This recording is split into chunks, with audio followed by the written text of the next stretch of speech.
আয়শা রাদিয়াল্লাহু তাআলা আনহা থেকে বর্ণিত, তিনি বলেন, রাসূলুল্লাহ সাল্লাল্লাহু আলাইহি ওয়াসাল্লামের ওয়াহির শুরু হয় ঘুমের ঘোরে ভালো স্বপ্নের মাধ্যমে। তিনি যে স্বপ্নই দেখতেন তা ভোরের আলোর মতো উদ্ভাসিত হতো।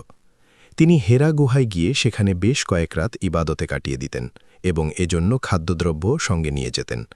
এরপর খাদিজা রাদিয়াল্লাহু তাআলা আনহার কাছে ফিরে আসতেন এবং তিনি তাকে এরূপ খাদ্যদ্রব্য তৈরি করে দিতেন।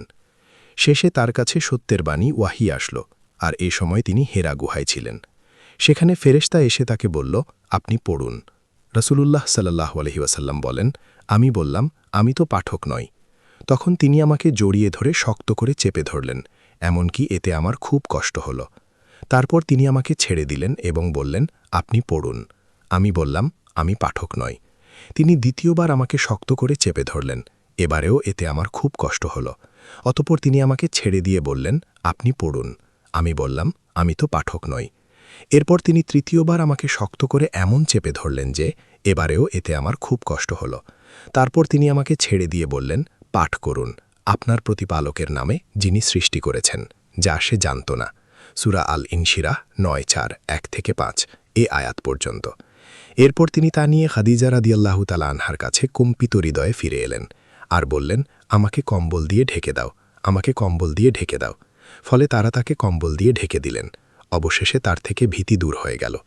এরপর তিনি বললেন, হে খাদিজা, আমার কি হলো, এবং তাকে সমস্ত ঘটনা জানালেন আর বললেন, আমি আমার জীবন সম্পর্কে শঙ্কাবোধ করছি।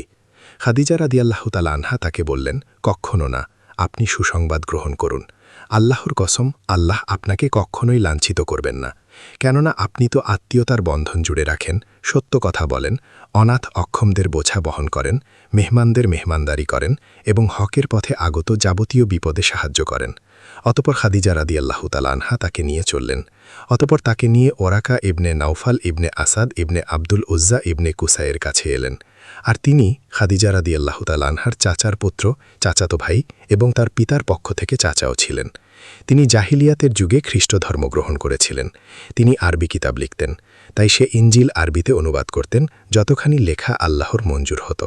তিনি ছিলেন অতি বৃদ্ধ, দৃষ্টিশক্তিহীন লোক। খাদিজা রাদিয়াল্লাহু তাআলা আনহা তাকে বললেন, হে আমার চাচাতো ভাই, তোমার ভাতিজার কথা শোনো। তখন ওরাকা বললেন, হে ভাতিজা, তুমি কি দেখেছ? নবী সাল্লাল্লাহু আলাইহি ওয়াসাল্লাম যা কিছু দেখেছিলেন তা আকে জানালেন। তখন ওরাকা বললেন, এ তো আল্লাহর সেই নামুস দূত যাকে মূসা আলাইহিস সালামের কাছে প্রেরণ করা হয়েছিল। হায় আফসোস, যদি সেদিন আমি জীবিত থাকতাম, যেদিন তোমার কওম তোমাকে বের করে দেবে।